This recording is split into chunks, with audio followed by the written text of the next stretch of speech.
गोंदू खरातच्या प्रकरणामध्ये रुपाली चाकणकर यांची चौकशी सुरू। एसआयटी प्रमुख तेजस्वी सातपुते यांच्यासह 4 वरिष्ठ पोलीस अधिकारी यांच्या उपस्थितीमध्ये चौकशीला सुरुवात।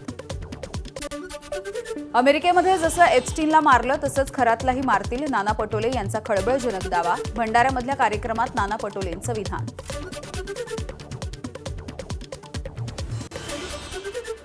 आम्ही मागच्या वेळेस सांगितलं की विधानसभेतही सांगितलं की खरातला त्याच्याकडून सगळी माहिती घेऊन याला शेवटी जसं एप्स्टीनला मारलं तसं याला पण मारतील असं आम्ही आरोप केलेला आहे।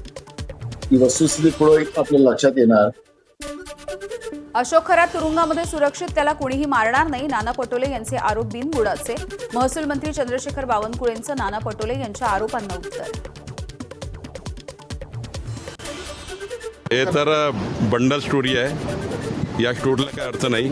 हिम्मत असेल तर एखाद्या वेळ बोललं ना पूर्ण बोललं पाहिजे, अपूर्ण बोलू नये व्यक्तीने। कुठल्याही व्यक्तीने अपूर्ण बोलू नये। काही मुख्यमंत्र्याला पत्र वगैरे नाही, तुम्ही त्यांना सांगा माझा निरोप, काही घाबरू नका।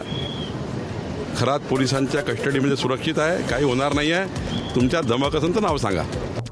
खरात प्रकरणामध्ये राज्य सरकारचे 4 मंत्री सामील, काँग्रेसचे आमदार नाना पटोले यांचा थेट आरोप। तसंच त्या 4 मंत्र्यांची मुख्यमंत्र्यांकडे नावं देणार, तात्काळ हकालपट्टी करण्याची पटोलेंची मागणी। प्रकरणामध्ये महाराष्ट्रातल्या मंत्रिमंडळातले 4 मंत्री समाविष्ट, त्याची पत्र सुद्धा आम्ही आता मुख्यमंत्र्याला देणार आहोत त्याच्यात। आणि या 4च्या मंत्र्यांना मंत्रिमंडळातून काढायची आम्ही मागणी करू। नाना पटोले यांचे आरोप बिनबुडाचे। खरातच्या संपर्कामध्ये असलेल्या 4 मंत्र्यांची नावं नाना पटोले यांनी जाहीर करावी। मंत्री संजय शिरसाट यांचं आव्हान, मुख्यमंत्र्यांकडे मंत्र्यांची नावं द्यावी अशी ही मागणी। 4 मंत्र्यांची नावं आहेत, त्याच्यात त्यांचा सहभाग असेल तर नाना पटोलेंनी ते नावं मुख्यमंत्र्यांकडे द्यावीत किंवा जाहीर करावीत। निश्चित त्याची चौकशी केली जाईल, परंतु अंदाजपंचे ठोक ताळ्यावर नावं सांगणं आणि प्रत्यक्षात गुन्ह्यात सहभाग असणं हा भाग वेगळा आहे। अशोक खरात यांचे सर्व नेत्यांसोबत असलेल्या संबंधांवरती चौकशी करून खुलासा करण्याची गरज। अशोक खरातच्या सर्व आर्थिक व्यवहारांची माहिती जाहीर करण्याची अंजली दमानी यांची मागणी। 2 महिन्यांमध्ये यांच्यासोबत इतर नेत्यांची यादीही जाहीर करण्याची मागणी। तात्काळ ही सगळ्यांविरुद्धची चौकशी झालीच पाहिजे आणि त्याचप्रमाणे आज रुपाली चाकणकरांना आज बोलवण्यात आलंय।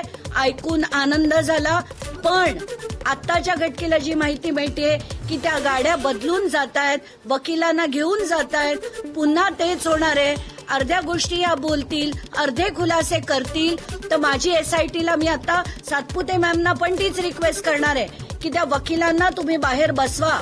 चौकशी ही एकट्या रुपाली चाकणकरांची झाली पाहिजे, तरच खरं काय ते बाहेर येईल। शिवसेनेच्या नेत्यांना बदनाम करण्यासाठी चौकशीची मागणी। एकनाथ शिंदे यांचा अशोक खरात सोबतचा फोटो, मात्र खरात सोबत कोणताही व्यवहार नाही। आरोप करणाऱ्यांनी पुरावे द्यावेत। शिवसेनेचे नेते संजय शिरसाट यांचा आरोप करणाऱ्यांवरती पलटवार। चौकशी करायला तेवढे पुरावे असावे लागतात। माझाही फोटो त्या खरात बरोबर आहे काय, मग काय माझी चौकशी सुरू झाली काय?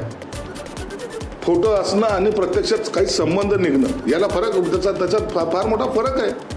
तुम्ही कुणाच्या फोटोवर कुणाची चौकशी लावत बसला असं होत नसतं। हजारो लोकांचं गेल्या कित्येक वर्षापासून त्याचा हा प्रकार चालू आहे। हजारो लोकांचे फोटो त्यांच्या बरोबर असतील, मग हजारो लोकांना काय ते काय अदालतमध्ये आणणार आहेत का? नाशिकच्या इगतपुरीमध्ये अजून एक भोंदूबाबाचा वनविभागानं पर्दाफाश केलाय। इगतपुरी परिसरामधल्या गिरनारे इथल्या चंद्रकांत माळी याला अटक। भोंदूबाबाच्या घरामधून वन्यजीवांचे अवयव जप्त, रानडुकरांचे दात, सांबराचं शिंग, काळविटाचं शिंग, गुबडाचे अवयव, साळींदराचे काटे, मोरपीस, तलवारही जप्त करण्यात आली। भोंदूबाबाला 2 दिवसांची पोलीस कोठडी। बुलडाणा कारागृहामधून सुटलेल्या गुंडांची मिरवणूक आणि सत्कार। गुंडांच्या सत्काराचा व्हिडिओ व्हायरल झालाय। बुलडाणा जिल्ह्यामधल्या देऊळगाव राजा इथल्या एका खासगी डॉक्टराला खंडणी मागितल्याच्या प्रकरणी गुंड विजय चिंचपुरे हा तुरुंगात होता आणि तुरुंगामधून सुटताच साथीदारांनी त्याची मिरवणूक काढली आहे। नवी मुंबईमधल्या पारसीखेल डोंगरावरती सिडकोकडून बिल्डर्सना भूखंडाची विक्री सुरू आहे। पर्यावरणाची हानी करत भूखंड सपाट करण्यासाठी मोठ्या प्रमाणावरती खोदकाम, डोंगर पोखरल्यामुळे माळीण किंवा इरशाळवाडीसारखी दुर्घटना घडण्याची शक्यता आहे। नागपूरमध्ये 6 टन प्रतिबंधित मांगूर मासे जप्त, 4 आरोपी ताब्यात. कॅटफिश ओळख असलेला मांगूर मासा प्रतिबंधित क्षेत्रामध्ये दिसतोय. माहितीनुसार मंगळुरूवरून उत्तर प्रदेशकडे हा मासा नेला जात होता. पोलिसांकडून नागपूरच्या मत्स्य विद्यालयाला माहिती देण्यात आली.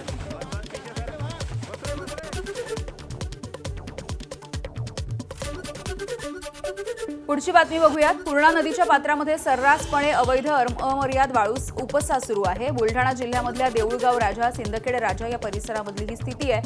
वाळू उपशामुळे जवळच्या गावामध्ये पाणी टंचाईची भीती आहे. जनस्वराज्य संघटना आंदोलनाच्या पवित्र्यात.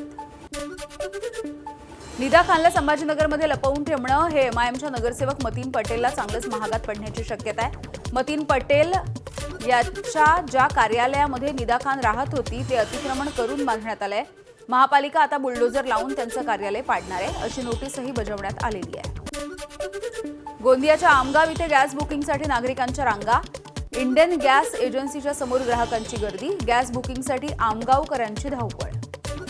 प्रियकरासह पळून जाण्यासाठी विवाहितेनं सासरच्याच घरामधून 21 लाख रुपये चोरले आहेत. बेळगाव जिल्ह्यातली ही घटना आहे. हसीना नदाफचा 2 महिन्यांपूर्वी शरीफ नदाफसोबत विवाह झाला. विवाहाच्या नंतर हसीना प्रियकर हनुमंत मारापूर याच्या संपर्कात होती. शरीफच्या तक्रारीनंतर पोलिसांनी हसीना आणि मारुती या दोघांना अटक केली आहे. सराफाचं दुकान फोडून अज्ञात चोरट्यांनी 42 लाख रुपयांचे दागिने आणि रोख रक्कम पळवली आहे. नागपूरच्या एमआयडीसी मधल्या आयसी चौक परिसरातल्या मोनाली ज्वेलर्स इथली ही घटना आहे. पोलिसांकडून सध्या तपास सुरू आहे. बीडच्या परळीमध्ये डॉक्टरांच्या निष्काळजीपणामुळे गर्भातच बाळाचा मृत्यू झाल्याचा महिलेच्या कुटुंबाचा आरोप आहे. महिलेच्या नातेवाईकांची रुग्णालयामधील आणि अण्णाभाऊ साठे चौकामधील सीसीटीव्ही फुटेजची परळी शहर पोलिसांकडे मागणी. पंढरपूरमध्ये सीईटी परीक्षेच्या अगोदर सीट नंबरवरून गोंधळ झाला. पंढरपूरच्या सिंहगड महाविद्यालयामधला प्रकार आहे. महाविद्यालयामध्ये गेल्यानंतर विद्यार्थ्यांना समजलं की हे आपलं सेंटरच नाहीये. चुकीच्या नियोजनामुळे विद्यार्थ्यांना फटका बसलाय. सीट नंबरचं हे सेंटर नव्हतं. हिंगोलीमधील कळमनुरीमध्ये वृक्ष लागवडीमध्ये बोगस मजूर दाखवून निधी हडप केल्याचा आरोप आहे. सामाजिक वनीकरण विभागाच्या वृक्ष लागवडीच्या कामामध्ये बोगस मजूर असल्याचं दाखवून निधी लाटल्याचा देखील आरोप आहे. चौकशी समितीला कागदपत्र देण्यासाठी नकार. चौकशी समितीचा जिल्हाधिकाऱ्यांना अहवाल. उल्हासनगरमध्ये दिवसाढवळ्या दुकानामध्ये चोरी झाली आहे. गल्ल्यामधील हजारो रुपयांवरती चोरट्यांचा डल्ला. आरोपी सीसीटीव्हीमध्ये कैद. या दुकानामध्ये चोरी करण्यात आली आहे.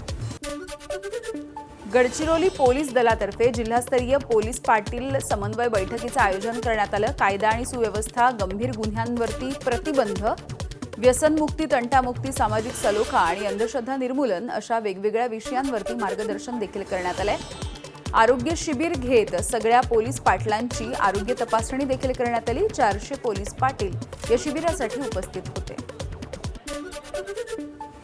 शासकीय सेवेमध्ये असलेल्या दिव्यांग कर्मचाऱ्यांची सक्तीनं पुनर्पडताळणी करा. मुंबई उच्च न्यायालयाचा हा निर्णय आहे. दिव्यांग कर्मचाऱ्याच्या याचिकेवरती कोर्टानं निकाल दिलाय. जे कर्मचारी दिव्यांग आढळणार नाहीत त्यांना सक्तीनं निवृत्त करण्याचे न्यायालयाचे आदेश. 120 दिवसांमध्ये ही पडताळणी करण्याचे आदेश देण्यात आले. शिवशाही बसच्या ऐवजी साधी बस लावल्यामुळे महाड एसटी आगारामध्ये प्रवासी संतापले. एसटी महामंडळाच्या विरोधामध्ये संताप. साध्या बसमध्ये बसण्यासाठी प्रवाशांचा नकार. गोंधळामुळे 3 तास बस उशिरानं. जळगावमध्ये सार्वजनिक बांधकाम कार्यालयामध्ये अधिकारी लाच घेताना जाळ्यात सापडला. शाखा अभियंत्याकडून 15 लाख रुपयांच्या लाचेची मागणी. 5 लाखांची लाच स्वीकारत असताना लाचलुचपत प्रतिबंधक विभागाकडून सापळा रचून योगेश अहिरे अटकेत. उन्हाच्या तडाख्यापासून बचावासाठी बेळगावमध्ये पोलिसांकडून पंखा असलेली टोपी. बेळगावमध्ये वाहतूक शाखेत हवालदार म्हणून कार्यरत असलेले शैलेश सदलगी यांच्या मित्राची शक्कल. सोलार पॅनलवरती चालणारा पंखा हा टोपीला बसवण्यात आलाय. अंदमानात यंदा मान्सूनचं आगमन लवकर होणार आहे. आधी 14 ते 22 मेच्या दरम्यान आगमनाचा अंदाज होता. आता ते आणखी लवकर होण्याची शक्यता आहे. अंदमान ते कोकण हा प्रवास 21 दिवसांचा असतो. त्यामुळे सरासरी तारखेच्या आधी अंदमानामध्ये मान्सून दाखल होण्याची शक्यता आहे. रत्नागिरीतल्या लांजा तालुक्यामध्ये अवकाळी पावसानं शेतीचं मोठं नुकसान केलंय. काल वादळी वाऱ्यासह अवकाळी पावसाची हजेरी. वादळी वाऱ्यासह झालेल्या पावसामुळे पपईचे 35 लाख रुपयांचं नुकसान झालंय. भंडारा जिल्ह्यामध्ये 1 ते 6 मेच्या दरम्यान झालेल्या सोसाट्याच्या वाऱ्यासह अवकाळी पाऊस 72 गावामधल्या 802 हेक्टर क्षेत्रामधल्या पिकांना फटका बसलाय. कृषी विभागाचा प्राथमिक अंदाज अहवाल तयार आहे. या आपत्तीमुळे 2123 शेतकरी प्रभावित झाले. भात, मका, आंबा, भाजीपाला आणि अन्य फळ पिकांना याचा फटका बसला. कांद्याला मिळतोय 1 रुपया किलोचा भाव. विक्रीमधून उत्पादन खर्च देखील निघत नसल्यामुळे शेतकऱ्यानं 2.5 एकरांवरच्या कांद्याच्या 600 गोण्या पेटवल्या. धाराशिव जिल्ह्यामधल्या भूम तालुक्यामधल्या तिंत्रज इथल्या शेतकरी भगवान साबळे यांनी हा कांदा पेटवून दिलाय. माझा 4 एकर कांदा होता, तर त्या ह्याच्यातला 4 एकर मधला 2.5 एकर कांदा आहे हा पेटून दिलेला. 2.5 एकरवरला कांदा पेटून दिलेला आहे मी. तर हा कांदा काढण्यासाठी जवळजवळ 1 ते 1.5 महिना कालावधी गेला. आणि आता मी व्यापाऱ्याला फोन केला तर कालची पट्टी, आज एका गाडीची पट्टी आलेली आहे फक्त 4,000 रुपये.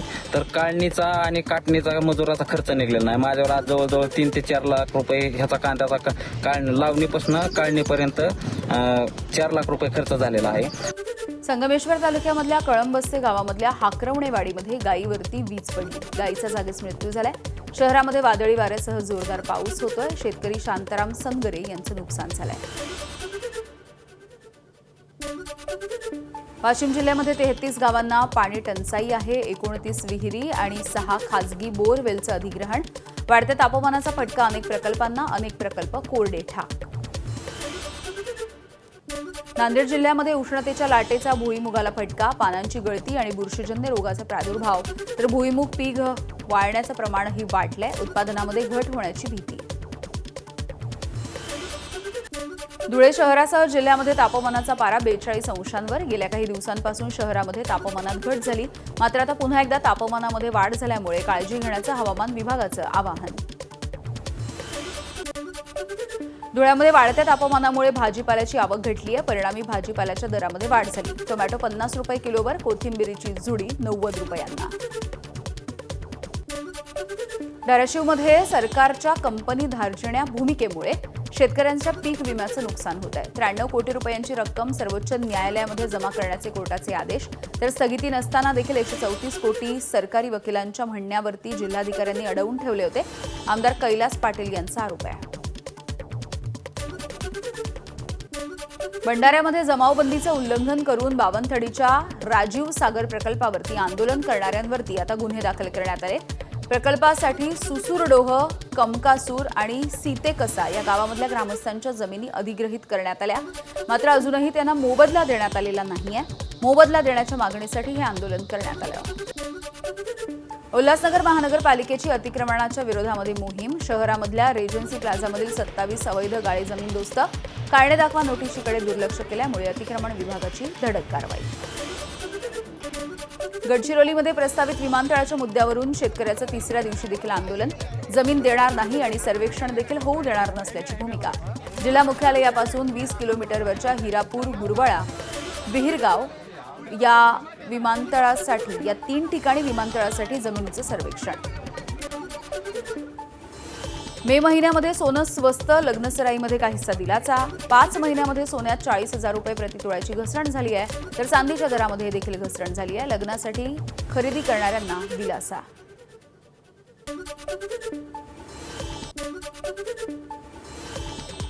बातमी नागपूरमधली. नागपूरच्या लंडन स्ट्रीट प्रकल्प परिसरामध्ये प्रस्तावित विकास कामांमुळे वृक्षांची तोडणी केली जाते. अनेक वर्ष जुन्या वृक्षांच्या तोडणीच्या विरोधात नागरिकांनी आंदोलनात्मक पवित्रा घेतलाय. मोठे वृक्ष तोडले जाऊ नयेत यासाठी प्रतिकात्मक चिपको आंदोलन. वृक्षांना मिठी मारून त्यांनी भावना व्यक्त केल्या. मानवी साखळी बनवून त्यांनी लक्ष देखील वेधून घेतलं. हिंगोलीमध्ये लोक न्यायालयात 100पेक्षा अधिक प्रकरणांचा निपटारा. 64 लाखांच्या नुकसान भरपाईच्या निकालाची चर्चा आहे. अपघात नुकसान भरपाईचं हे प्रकरण आहे. कमी वेळेमध्ये आणि कमी खर्चामध्ये न्याय मिळत असल्यामुळे लोक न्यायालय नागरिकांसाठी फायदेशीर. न्यायालयात लोकांना चक्रा मारावं लागते. ह्या अनुषंगानेच सर्वोच्च न्यायालय, उच्च न्यायालयाने ही महालोक अदालतीची संकल्पना काढलेली आहे. आणि ह्या महालोक अदालतीमध्ये दर 3-4 महिन्याला इमिडिएट म्हणजे लवकर न्याय, जलद न्याय या हिशोबानं हे महालोक अदालतीचं आयोजन करण्यात आलेलं आहे. गडचिरोलीच्या एटापल्ली तालुक्यामध्ये लग्न समारंभात नक्षल कमांडर हिडमाच्या गाण्यावरती युवक युवतींच्या नृत्याचा व्हिडिओ व्हायरल झाला. 5 जणांच्या विरोधामध्ये गुन्हा दाखल. कृष्णार गावामध्ये 6 मे रोजीच्या विवाह सोहळ्यामध्ये काहींनी नक्षलवाद्यांच्या समर्थनार्थ प्रक्षोभक वक्तव्य केल्याचा देखील आरोप आहे. गाण्यावरती तब्बल 40 ते 50 जणांचं नृत्य. हिडमा गाणं प्रकरणामधली ही दुसरी कारवाई आहे. जगभरामधल्या 160 प्रजातींच्या आंब्याचं उत्पादन करून जळगावच्या जैन उद्योगाकडून आंबा महोत्सवाचं आयोजन. जपानमधील 2 लाख रुपये किमतीनं विकल्या जाणाऱ्या मियाझाकी आंब्याचा देखील यामध्ये समावेश आहे. देशी प्रजातीच्या आंब्यासह जपान, ब्राझील, इस्रायल, अमेरिका यासह अनेक देशांमध्ये प्रसिद्ध असणाऱ्या आंब्याच्या प्रजातींची लागवड झाली आहे.